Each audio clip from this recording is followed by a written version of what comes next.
Welcome, everybody, to Circle Back to You. I'm your host, Jason Wilson. Today, I'm joined by Rochelle Prosser. She's the founder of Orchid Healthcare Solutions and also Prosser Cancer Library. Welcome to the show, Rochelle. Hi, everyone. Thank you, Jason. It's a pleasure to be here. Thank you so much for joining us. Rochelle was also on our Freedom Fight Expo in March. She did a phenomenal job, ladies and gentlemen. If you want to see her talk, go to Freedom Fight Expo on YouTube. That's our YouTube channel. You can see the YouTube channel link in our comments on this video. Uh, Go to that, check her out, but you'll also be able to see more content from Rochelle in coming episodes. So, Rochelle, to start off, I ask all of my guests, what was your childhood dream? My childhood dream was to become a neurotrauma ICU surgeon. Yeah. Okay, that's not the usual thing that I hear. Okay, so why did you want to go into that as a child?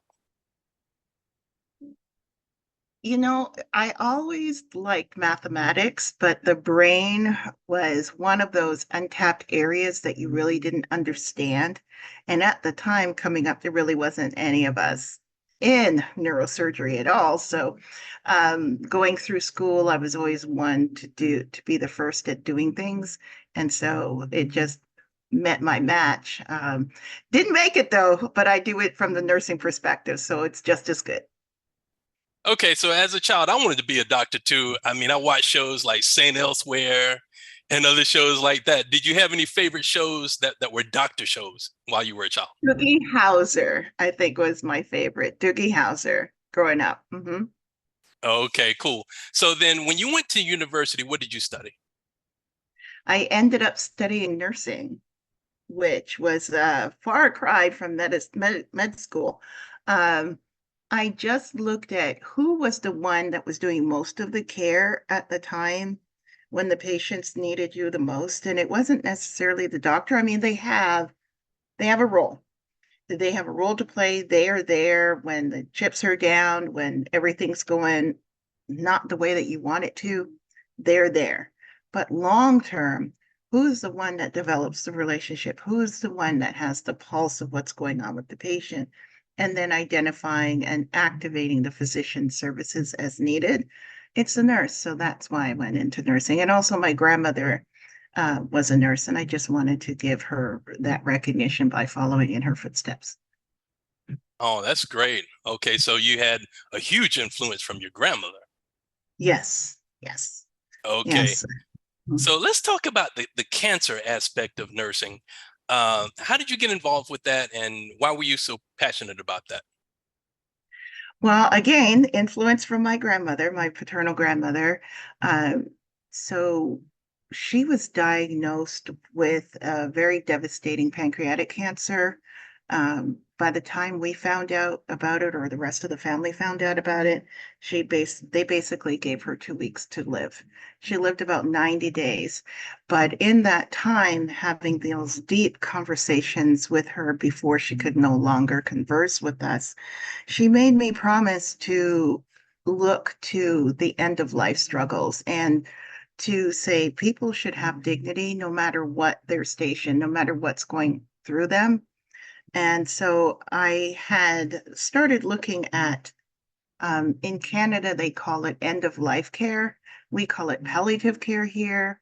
Um, and then we have another stage called hospice that doesn't necessarily exist in Canada, but end of life with dignity is that people should be able to die with grace no matter what's happening with them, and that they deserve care no matter what's happening with them. And just because they are dying doesn't mean that we stop all medical treatment. It's to preserve the quality of life, even though the quantity of that life is short. And so there is a very robust education plan in Canada, where I come from. And so I always ended up being that cancer patient's advocate. And so when my grandmother passed away, of course, it was a reinvigoration of becoming a physician, moving down to the United States and following in the path that she had laid out before me. And so I was just really fulfilling the legacy that she left for me. Okay, so once you moved to the States, you met your husband, or you met your husband before? you moved to the States? No, I So I had moved to the States, to another state, South Carolina first, and it sometimes things work, sometimes it doesn't. And it was a May, December kind of contract there. And so I was here in South Florida 2 days, 2 days. I literally drove in, and on my way down, bringing my car, I needed a little body work after hitting some black ice on the way down. And so I'm at the dealership, and there's this wonderful person talking, and didn't pay him any mind at the time, and needed the body work and was trying to get an appointment and was having some difficulty with that. So he stepped in and made sure that that happened with a few choice words that I cannot say on this show. But long story short, we met that day, 2 days after coming to Florida, and it's 25 years later, and we have not been apart. Wow, 25 years. It's your silver. Yes, it's our silver. Oh, congratulations. Thank Okay, you. so through the process of your marriage, you had a daughter, beautiful daughter. And I mean, you've faced your own challenges with your family and cancer. Tell us about that. Yes. So we actually have three children. It was our youngest child that was diagnosed with brain cancer. Go figure. Remember, I wanted to be a neuro surgeon, right? And so it was my husband first, having lung cancer, and then on his second round, battling prostate cancer at the time, the lung cancer drugs, these new platinum drugs, we did not know that it causes prostate cancer in Black men.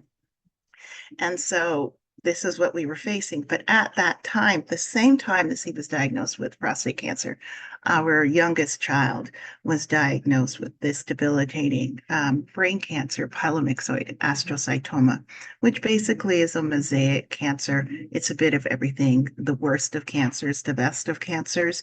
But at the end of the day, there really wasn't a cure. And so we came off of conventional treatments very quickly and found ourselves in the realm of experimental treatments. And basically, how that went is it works for 50% of the time for the next 2 years. Our journey in cancer with our youngest child took 10 years, 10, until she was old enough to get to receive radiation on her brain without causing severe brain injury. As you know, in cancer, no matter what you take, no matter what you do, there's always going to be a consequence. And so we had to get her to the point where that consequence could be mitigated, or we can put educational assistance in place or employment assistance in place so that she could still be a functional person in society. If you do it too soon, then you break those pathways permanently.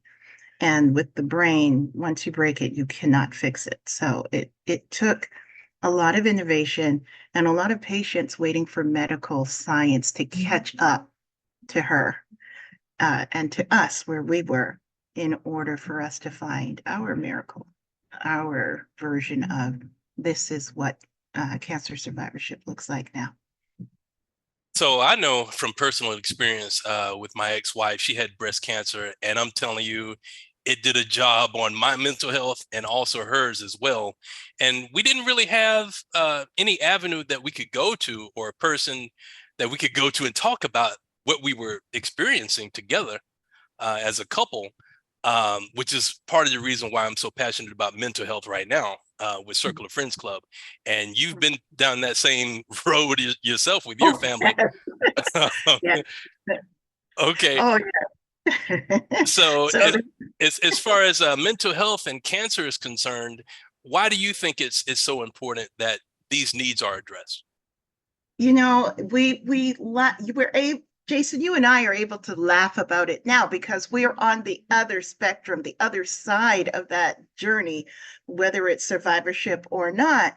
And distance breeds understanding, awareness, and self-love, right? But when you're in the throes of it, you're so busy trying to just survive the day. Can we survive one more day? Because if we have one more day, then we're one step closer to not being terminal. And so once you have that label of terminal on you, some people feel it's freeing, some people it doesn't. Some people makes them want to really be the better halves of ourselves, and some people become the worst of our nature. And everybody handles stress, but I don't know about you, what it's that question that Morgan Freeman always asks you. If you knew when your life was going to end, the day would you want to know? My answer is hell no.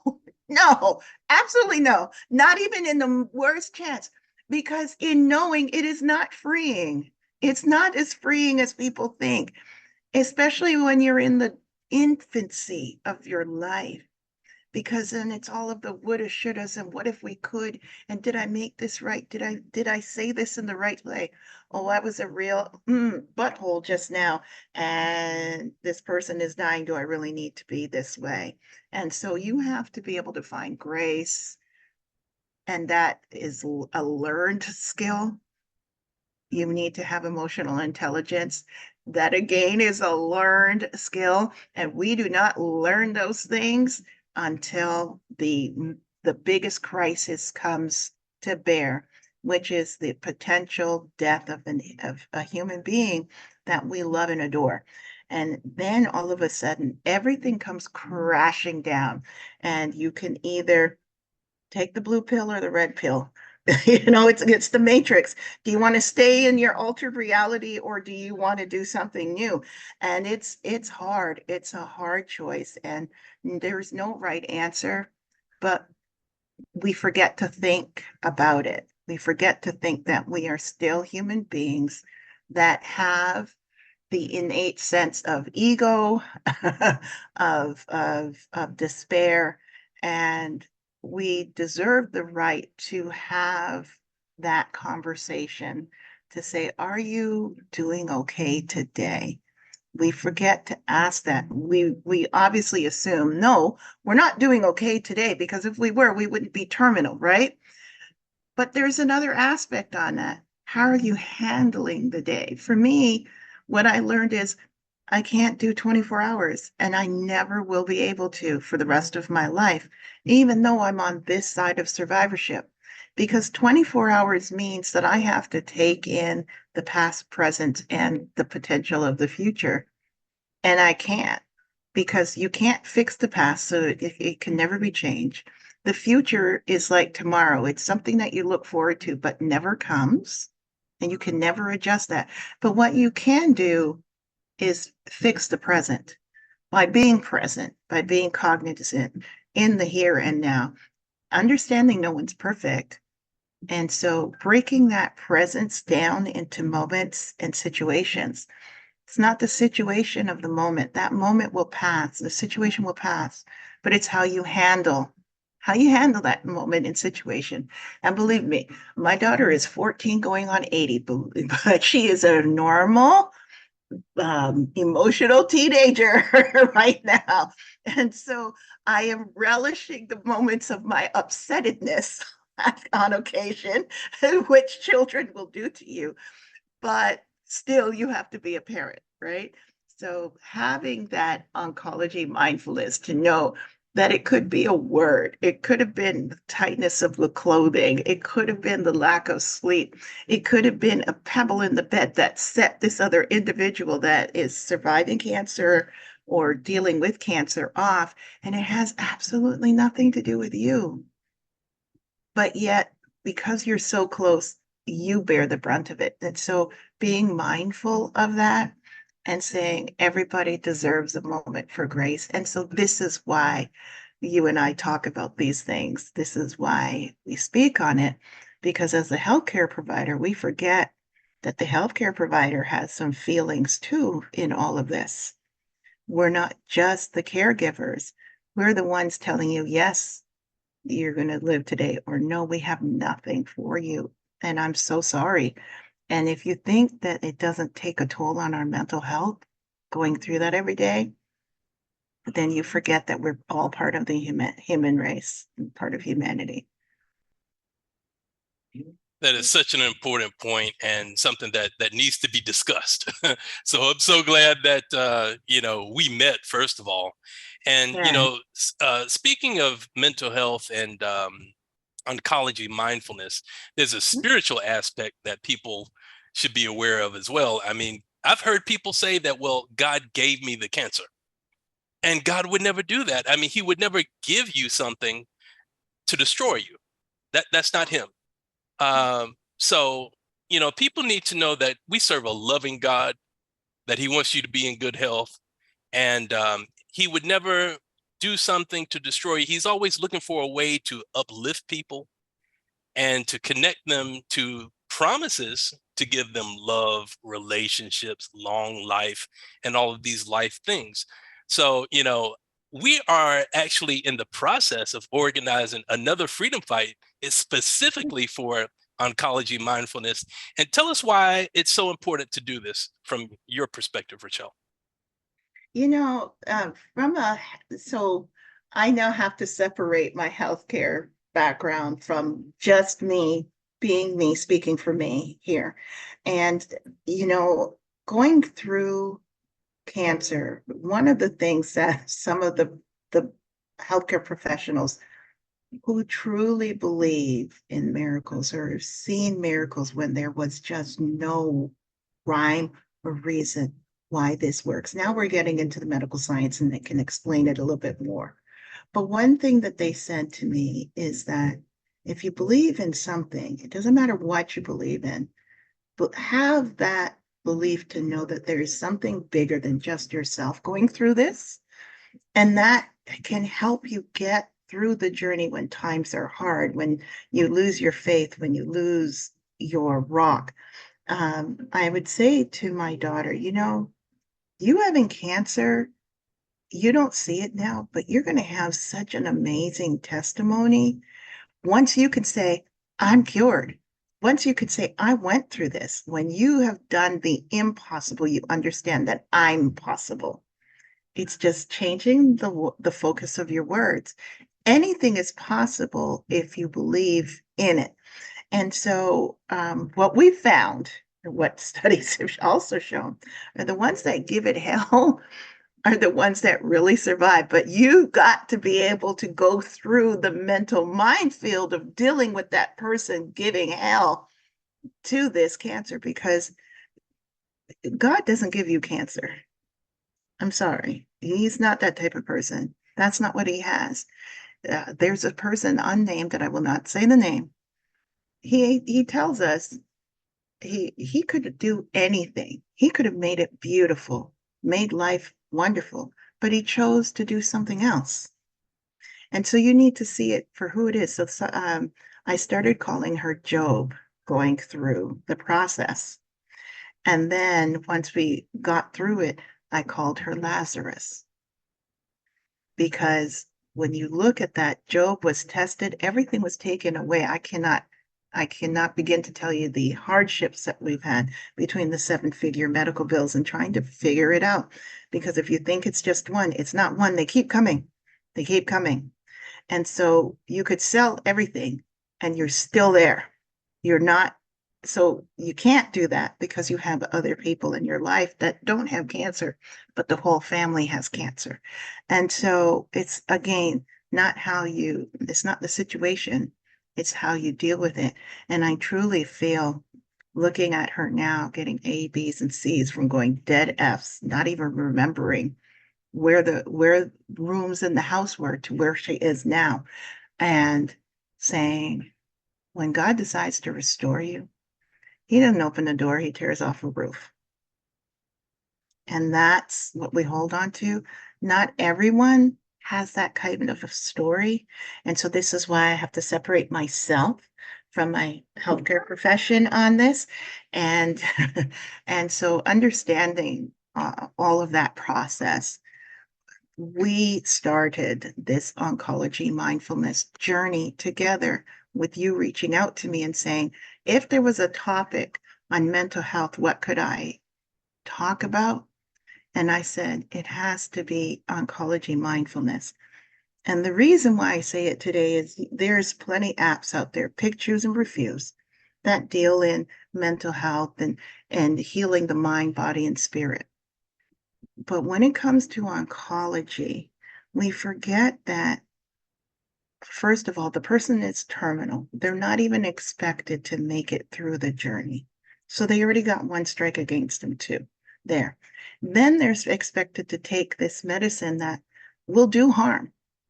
Unfortunately, while we're trying to cure them, it's going to do harm. So that's strike two. And then they survive. And the person that started that journey in cancer into survivorship and onward is not the same person. That spouse, that loved one, that relative, that child goes from child to full-fledged adult, talking about things that you would never expect a child to talk about. That adult person going through financial loss, social isolation, loss of intimacy, all of those things, that individual adult is no longer the same. And so it's more than just mental health, it's mindfulness in understanding the process on how that individual that you loved so much and adore is now this stranger standing in front of the doorway talking to you. And you've got to find your way back to them, find your way back to that love connection, find your way back in the journey of respect and kindness and wholeness of self, both for you and for them. I think one of the I was doing a podcast with someone else and they were asking me, you know, it seems like your husband didn't really take on the persona of the cancer patient. And I'm like, he's a man. And the way that he grew up was you're the provider, no matter what's going on with you, no matter how well, how sick you feel, no matter how good or bad, you just don't have time to be ill. That's it. So he was not going to give cancer the time of day. So what did that mean? I had to be the intermediary because he was going to work, whether he had treatment or not. And he drove an 18-wheeler truck. So he had to be ready. And as he said, I have a wife. I don't need to deal with cancer. You can do it. I got to keep providing for my family. And so, from a man's perspective, I'm not a man. I don't understand that at all. So, it wasn't him that needed the mental health journey. It ended up being me because now I'm between him and his doctors, and they're having, hey, we don't practice medicine like that, and I'm like, and I don't practice medicine either, so we got to figure it out, so, and so and make sure that he's okay, make sure that he feels supported, and make sure that the doctors don't quit him because he needs the care. So it was me sitting down in the paleontologist's office sitting here going, I'm really mad at this individual. He put me in my license in jeopardy in so many ways I can't even imagine. I don't even know how to count, and it's longer than the list of the 8 fingers and 2 thumbs on my hands. And so I had to get through that, but nobody told me that that would come at me dealing with a man who I adore, or other men in your lives or wives who just say, I believe in a higher power. I ain't going to take this on. This isn't me. This is somebody else. And I am bound and determined to be that testimony. So you do need to have that mental health journey. Yes, absolutely. That is so powerful, Rochelle. I can't even begin to tell you. But this is a good segue point to go into Orchid Healthcare Solutions. How did this come about? And what are you doing through your company and also Prosser Cancer Library? All right.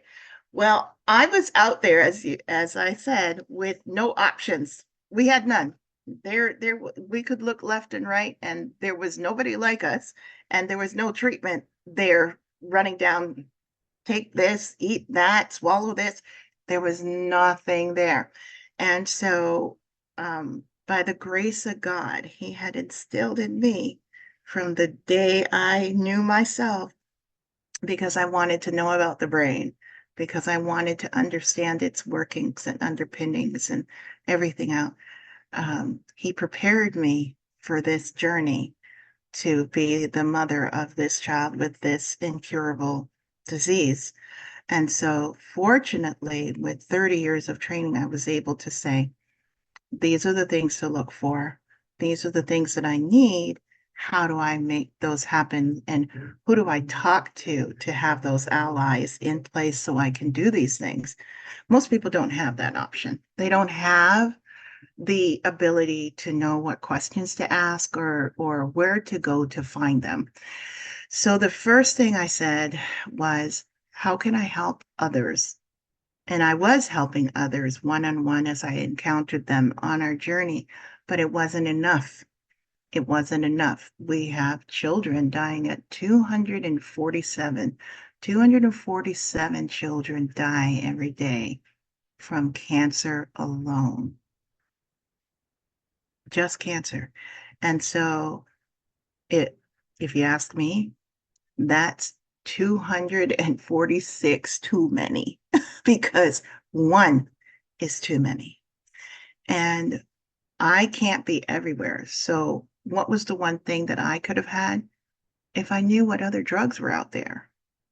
We found this one through Memorial Sloan Kettering, W1347, but I wouldn't have known that. And I'm in the healthcare system.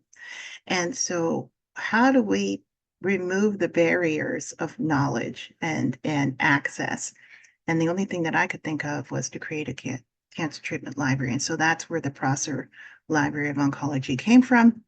And it houses every single scientifically and evidence-based, let me say that again, scientifically and evidence-based treatment out there that is available.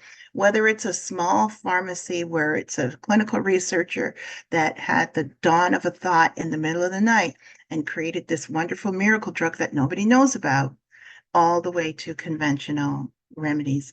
It's there.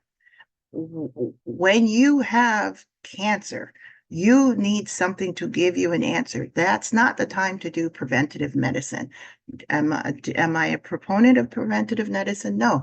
I just think that there's a time and a place.